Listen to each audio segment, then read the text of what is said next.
Information treasury کے مؤسس ناظرین کرام السلام علیکم۔ ناظرین کرام، خانہ کعبہ یا بیت اللہ مسجد حرام کے وسط میں واقع ایک عمارت ہے جو مسلمانوں کا قبلہ ہے۔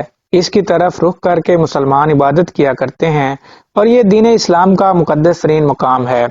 اگر اس کی تاریخ کا مطالعہ کیا جائے تو پتہ چلتا ہے کہ حضرت ابراہیم علیہ السلام کی قائم کردہ بیت اللہ بغیر چھت کے ایک مستطیل نما عمارت تھی جس کے دونوں طرف دروازے تھے جو سطح زمین کے بالکل برابر تھے، جس سے ہر خاص و عام کو گزرنے کی اجازت تھی۔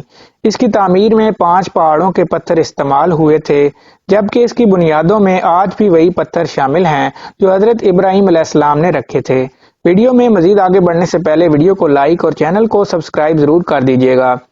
خواتین و حضرات، خانہ کعبہ کا یہ انداز صدیوں تک رہا اور پھر قریش نے سن 604 عیسوی میں اپنے مالی مفادات کے تحفظ کے لیے اس میں تبدیلی کر دی، کیونکہ زائرین جو نظر و نیاز اندر رکھتے تھے وہ چوری ہو جاتی تھی۔ حضرت عائشہ صدیقہ رضی اللہ تعالیٰ عنہ بیان کرتی ہیں کہ میں نے رسول اللہ صلی اللہ علیہ وسلم سے حتیم کے بارے میں سوال کیا کہ کیا یہ بیت اللہ کا حصہ ہے، تو نبی اکرم صلی اللہ علیہ وسلم نے جواب دیا، جی ہاں۔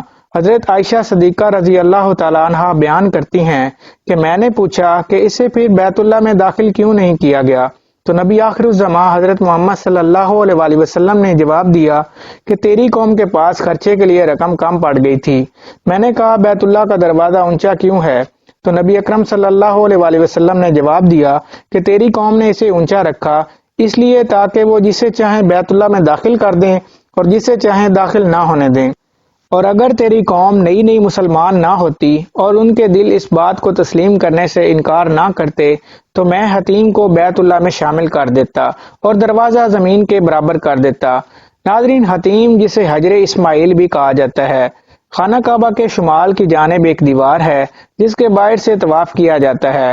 قریش نے بیت اللہ کی شمال کی طرف 3 ہاتھ جگہ چھوڑ کر عمارت کو مکعب نما یعنی کعبہ بنایا تھا، اور وجہ یہ بتائی جاتی ہے کہ روپے پیسے کی کمی تھی، کیونکہ حق حلال کی کمائی سے بیت اللہ کی تعمیر کرنی تھی۔ اس کے بعد مغربی دروازہ بند کر دیا گیا، جبکہ مشرقی دروازے کو زمین سے اتنا اونچا کر دیا گیا کہ صرف خاص لوگ ہی قریش کی اجازت سے اندر جا سکیں۔ ناظرین کرام، کعبہ کے جنوب مشرقی رکن پر نصب تقریباً 2.5 فٹ قطر کے چاندی میں کور کیے ہوئے مختلف شکلوں کے 8 چھوٹے چھوٹے سیاہ پتھر ہیں، جن کے بارے میں اسلامی عقیدہ ہے کہ خانہ کعبہ کی تعمیر کے وقت جنت سے حضرت جبرائیل علیہ السلام لائے تھے اور بعد میں انہیں نبی کریم صلی اللہ علیہ وسلم نے اپنے دستے مبارک سے نصب کیا۔ دوستو، یہ مقدس پتھر حجاج بن یوسف کے کعبہ پر حملے میں ٹکڑے ٹکڑے ہو گیا تھا۔ ان ٹکڑوں کو بعد میں چاندی میں کور کر کے یہاں پر نصب کر دیا گیا، اور آج کعبہ شریف کا طواف بھی حجر اسود سے شروع ہوتا ہے، اور ہر چکر پر اگر ممکن ہو تو حجر اسود کو بوسہ دینا چاہیے، ورنہ دور سے ہی ہاتھ کے اشارے سے بوسہ دیا جا سکتا ہے۔ خواتین و حضرات، خانہ کعبہ کی سب سے منفرد بات جسے معجزہ بھی کہا جا سکتا ہے وہ یہ ہے کہ خانہ کعبہ کے عین اوپر سے کوئی چیز نہیں گزر سکتی، کیونکہ جدید سائنس کے مطابق کی جانے والی تمام پیمائشوں اور پیمانوں کے مطابق خانہ کعبہ بلا شک و شبہ زمین کا مرکز ہے، یعنی یہ وہ مقام ہے جو زمین کے بالکل بیچ میں واقع ہے، اور زمین کے درمیان مقام ہونے کی وجہ سے قدرتی طور پر زمین کی تمام کشش ثقل کا مرکز بھی یہی مقام ہے، اور یہی وجہ ہے جو اسے دوسرے تمام مقامات سے منفرد اور افضل بناتی ہے۔ ناظرین کرام، زمین کی کشش ثقل کا مرکز ہونے کی وجہ سے یہاں شدید مقناطیسی کشش پائی جاتی ہے۔ یہی وجہ ہے کہ یہاں کسی چیز کا پرواز کرنا ناممکن ہے۔ اگر آپ اپنے ہاتھ میں مقناطیس کا ٹکڑا لیں تو آپ دیکھیں گے کہ اس کے بالکل درمیان میں کوئی چیز نہیں چپک سکتی۔ مقناطیسی کشش کے اثر سے وہ شے ہوا میں جھولتی ہے، اس کے دائیں یا بائیں طرف چپک جائے گی۔ بالکل یہی فارمولہ خانہ کعبہ کے اوپر بھی لاگو ہوتا ہے۔ مرکزی مقام اور مقناطیسی کشش کی شدت ہونے کے سبب یہ ناممکن ہے کہ کوئی طیارہ، حتیٰ کہ کوئی پرندہ بھی خانہ کعبہ کے عین اوپر سے نہیں گزر سکے گا۔ خواتین و حضرات، یہ وہ حقائق تھے جو شاید کسی پتھر کے آگے بھی رکھ دیے جائیں تو وہ بھی پگھل جائے۔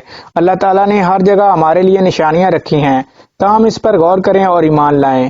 دوستو، اگر آپ کو خانہ کعبہ سے متعلق یہ عظیم اور منفرد ویڈیو پسند آئی ہو تو اسے لائک کریں اور اپنے دوستوں کے ساتھ شیئر کریں، اور کمنٹس باکس میں اپنی قیمتی رائے کا اظہار لازمی کیجیے گا۔ اس کے ساتھ ہی آج کی ویڈیو کا اختتام ہوتا ہے۔ کل ملتے ہیں ایک نئی ویڈیو کے ساتھ، تب تک کے لیے اجازت دیجیے۔ اللہ حافظ۔